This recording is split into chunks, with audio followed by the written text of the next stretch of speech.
नमस्कार मित्रांनो, आज आपण आलो आहे माडग्याळ येथे.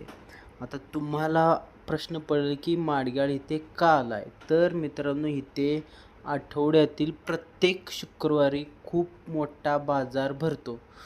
तुम्ही इथे बघू शकता, जिकडे आपली नजर जाते तिथेपर्यंत सगळी माणसेच माणसे आहेत. शेळ्या एका दिवसाच्या पिल्लापासून ते मोठ्या शेळ्यापर्यंत, कोकरापर्यंत, मेंढीपर्यंत आपल्याला सगळं काही इथे एकाच बाजारात बघायला मिळते. ज्यांना कुणाला काही खरेदी विक्री करायची असते, ती इथे प्रत्येक शुक्रवारी येतात आणि आपली शेळी, मेंढी किंवा कोकरे खरेदी किंवा विक्री करतात.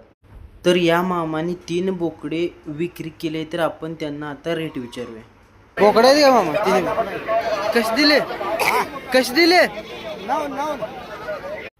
या मामाने ह्या व्हिडिओमध्ये दिसते ती 3 बोकडे 9,000 रुपयाने विकली आहेत.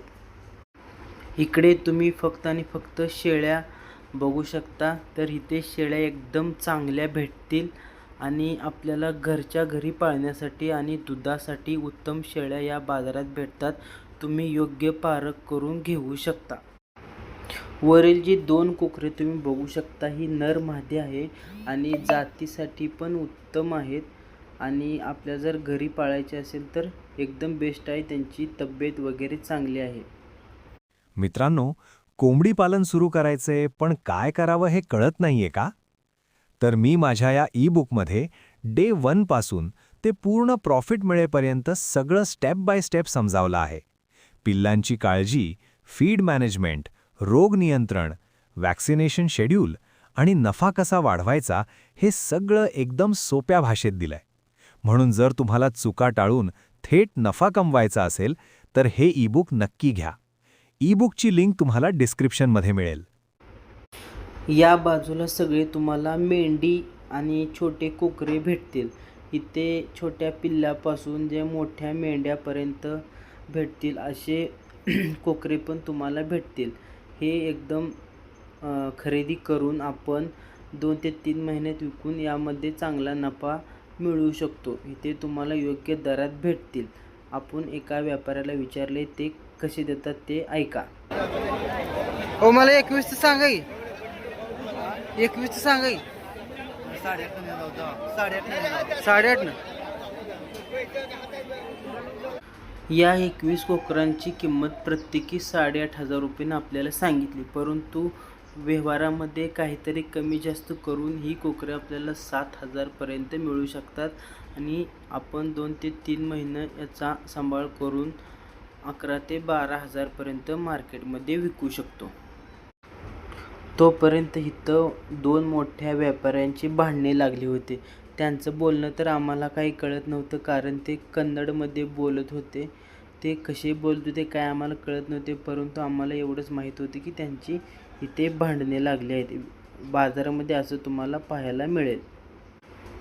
तर हा जो तुम्हाला व्हिडिओमध्ये नर दिसतोय, तो नर 23,000 रुपयेमध्ये एका शेतकऱ्याने घेतला आहे त्यांच्या बंदिस्त मेंढी पालनासाठी. तर ही जी व्हिडिओमध्ये कोकरे दिसत आहेत, ही प्युअर माडग्याळ म्हणून सांगितली जात आहेत आणि ह्यांची किंमत प्रत्येकी कोकरू 15,000 ते 16,000 पर्यंत आपल्याला सांगितली होती.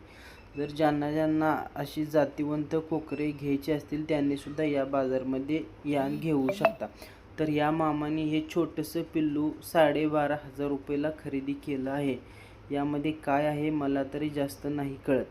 आणि इथे तुम्ही बघू शकता मोठ्या मोठ्या गाड्या अशा कोकराने आणि शेळ्याने भरल्या जातात आणि हे कुठे जातात काय आपल्याला माहीत नाही.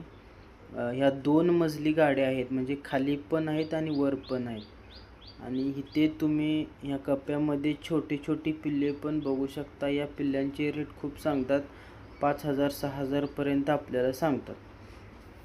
तर तुम्हाला बाजारामध्ये खरंच काहीतरी खरेदी किंवा विक्री करायचं असेल तर तुम्ही इथे येऊन घेऊ शकता. तर आपण पुढे आलो तर आपल्याला इथे शेंगदाणा तेल हे 5 लिटरचं कॅन आपल्याला 900 रुपयाला सांगितलं होते. हे सांगोलचे आहेत आणि ह्यांच्यापाशी आपल्याला खपरी पेंड म्हणजे चुरा पेंड पण भेटते. तर असेच आम्ही सगळा बाजार फिरून बघितलं, कोण कसं व्यवहार करतं आणि मार्केट कसं आहे. कारण आपल्याला आता कोकराची बॅच टाकायची आहे, त्यामुळे आपण बाजार फिरण्यासाठी आलो होतो. तर बाजार एकदम आज चांगला होता आणि बाजारमध्ये माल पण खूप आलेला होता. त्यानंतर आम्ही आलो कोंबड्याकडे. म्हणजे आपल्या कोंबड्या पण आहेत म्हणून बघावं आपल्या कोंबड्यांचे बाहेर रेट कसे आहे. तर या दादाला विचारलं की या कोंबड्यांचे रेट कसे आहेत. तर हे सांगत होते 700 रुपयाला जोडी, म्हणजे 700 रुपयाला 2 कोंबडे आपल्याला सांगत होते. तर ज्यांना कोंबडे पण घ्यायचे असतील तर त्यांनी इथे माडग्याच्या बाजारामध्ये येऊन कोंबडे पण घेऊ शकता. इथे चांगल्या पद्धतीने आपल्याला सगळं भेटू शकतं जर आपण योग्य पारख ठेवून जर घेतली तर. तर अशा पद्धतीने आम्ही सगळा बाजार फिरून बघितला आणि आम्हाला इथे लहान कोकरापासून ते शेळी मेंढीपर्यंत आम्हाला सगळ्यांचे रेट आम्ही समजून घेतले आणि जेणेकरून आम्हाला परत खरेदी करताना आम्हाला अंदाज येईल की किती रेटपर्यंत कोणती शेळी किंवा कोणतं कोकरू घेतलं पाहिजे. जर तुम्हाला हा व्हिडिओ आवडला असेल तर नक्की व्हिडिओला लाईक करा आणि तुमच्या मित्रासोबत शेअर करायला विसरू नका. आणि अजून तुम्हाला कशा पद्धतीचे व्हिडिओ पाहिजे ते पण आम्हाला कमेंट बॉक्समध्ये नक्की सांगा. भेटूया पुढच्या व्हिडिओमध्ये. धन्यवाद.